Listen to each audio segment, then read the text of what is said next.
నాయకులు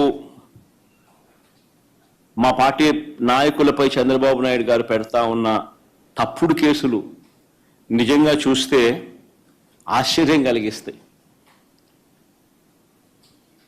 ఎవరు గలం విప్పినా కూడా గలం విప్పకూడదు అనే ఉద్దేశంతో, విప్పనివ్వకూడదు అనే ఉద్దేశంతో తప్పుడు కేసులు పెడతా ఉన్నారు. టాపిక్లు డైవర్ట్ చేస్తూ ఉన్నారు. ఈ తప్పుడు కేసుల సాంప్రదాయాన్ని మరింతగా కొనసాగిస్తూ మొన్న కరెక్ట్గా నా ప్రోగ్రాంకు ముందు రోజున టాపిక్ డైవర్ట్ చేసేందుకు ఉపయోగపడుతుందనే ఉద్దేశం కూడా ఒక కారణం. రెండో కారణం, గొంతు నొక్కాలి ఎవరైనా కూడా తనకు వ్యతిరేకంగా మాట్లాడితే అన్న కారణం రెండోది. చెవిరెడ్డి భాస్కర్ రెడ్డిని అరెస్ట్ చేయడం నిజంగా ఆశ్చర్యం కలిగించే విషయం. అసలు భాస్కర్ని అరెస్ట్ చేసిన తీరుని చూస్తే అసలు ఇంతకుముందు మీరంతా కూడా చూస్తూ ఉన్నారు. సంవత్సరం నుంచి ఏ రోజన్నా కానీ భాస్కర్ పేరు లిక్కర్లో ఎక్కడన్నా కనిపించిందా, వినిపించిందా? ఎవడన్నా విన్నాడా? ఎవడన్నా ఎప్పుడన్నా విన్నాడా?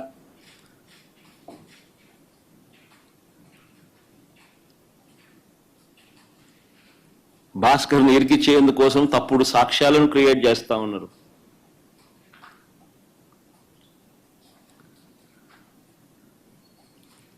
ఆశ్చర్యం కలిగించే విషయం ఏంటంటే, భాస్కర్ గన్మెన్ను అంటే పోలీస్ కానిస్టేబుల్ను పిలిచి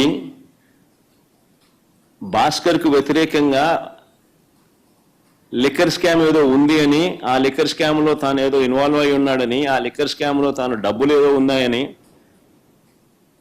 కానిస్టేబుల్తో స్టేట్మెంట్ ఇప్పించుకునే ప్రయత్నం చేస్తే ఆ గన్మెన్, ఆ గన్మెన్ అంటే ఆ కానిస్టేబుల్ ఎవరైతే ఉన్నారో ఆ గన్మెన్, ఆ కానిస్టేబుల్ ఇలాంటి తప్పుడు స్టేట్మెంట్ నేను ఇయ్యలేను అన్నందుకు తనను కొట్టి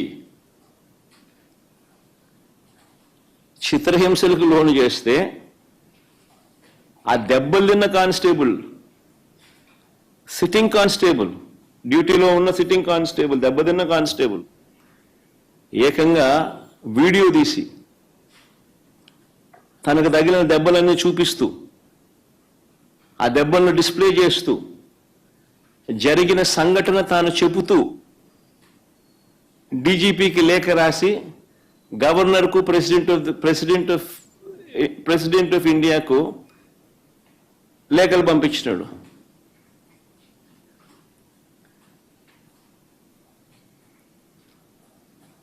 కోర్టులో కేసు వేసినాడు. నిన్న కేసు హియరింగ్ కూడా వచ్చింది.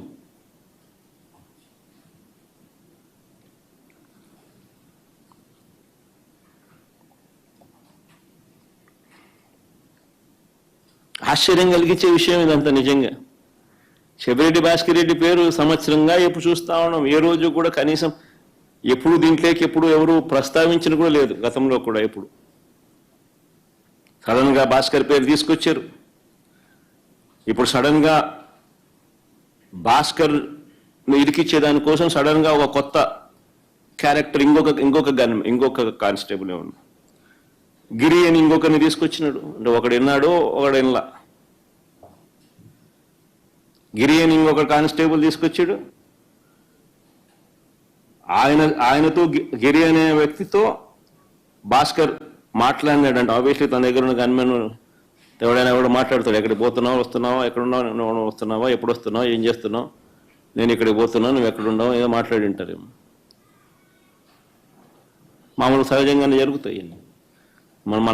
మన మాదిరి, నాకు తెలిసిన నా మాదిరి ఇంతమంది గన్మెన్ ఉండరు కాబట్టి, ఉండేది ఒకరికో ఇద్దరు ఒకడో ఉంటాడు కాబట్టి, వీళ్ళు ఎక్కడికైనా పోయేటప్పుడు, విఐపి పోయేటప్పుడు నువ్వేడుండవు స్వామి, నువ్వు వస్తున్నావా, వస్తే ఇద్దరం కలిసిపోదామని చెప్పి మామూలుగా ఎవడైనా మాట్లాడుకుంటారు.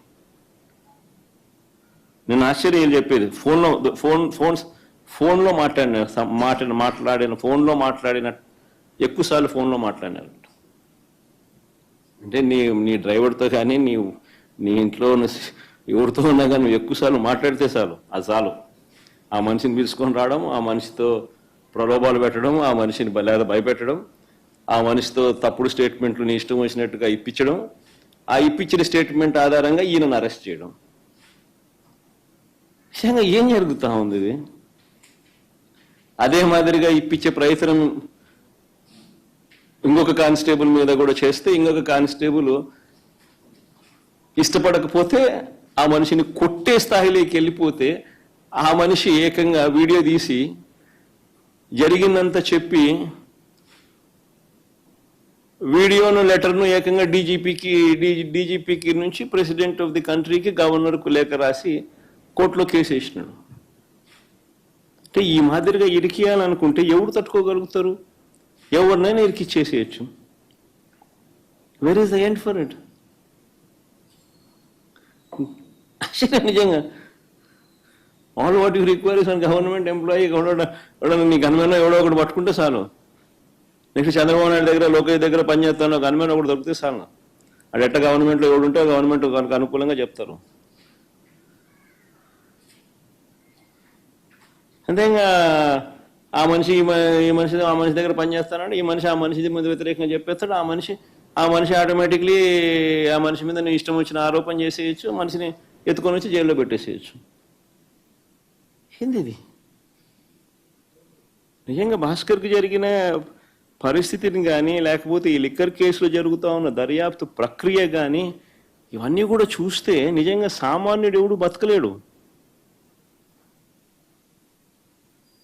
ఎవిడెన్సెస్ అనేటివి నువ్వు క్రియేట్ చేస్తూ ఉన్నావు, మ్యానుఫ్యాక్చర్ చేస్తూ ఉన్నావు.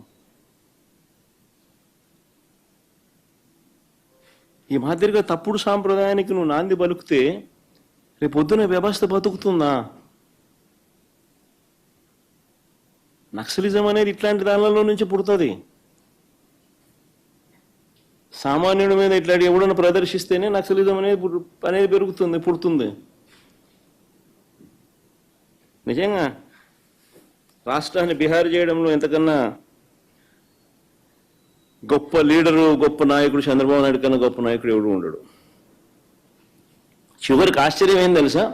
భాస్కర్ని ఎందుకు టార్గెట్ అని అంటే చంద్రగిరి చంద్రబాబు గారు సొంత కాన్స్టిట్యున్సీ. భాస్కర్ అనే వ్యక్తి కూడా కాదు, చివరికి భాస్కర్తో పాటు భాస్కర్ కొడుకును కూడా, ఆ పిల్లడు మొన్ననే పాపం చదువులు అయిపోయి చేసుకొని లండన్ నుంచి మొన్న వచ్చినాడు, చిన్నపిల్లడు. ఆ పిల్లలు కూడా దీంట్లోకి ఇరికిచ్చేసినారు. అంటే చంద్రగిరి కాన్స్టిట్యున్సీలో క్లీన్ ఉండాల, ఆయన సొంత కాన్స్టిట్యున్సీ కాబట్టి. ఏంది ఇది? నాకు అర్థం కాదు. సొంత కాన్స్టిట్యున్సీలో గెలవలేని వ్యక్తి ఇక్కడ 17,000తో ఓడిపోతే, చంద్రగిరిలో ప్రజలు తంతే చంద్రబాబు నాయుడిని 17,000తో ఓడిస్తే కుప్పం పోయినాడు. ఇప్పుడు చంద్రగిరి లాంటి చోట రాజకీయాలు చేయడం కోసం భాస్కర్ కొడుకును ఇటోళ్ళందరినీ ఎలిమినేట్ చేయాలని చెప్పి, తప్పించేయాలని చెప్పి. ఏంది ఇది రాజకీయాలు? ఈ తప్పుడు కేసుల పరంపరలో ఇప్పటికీ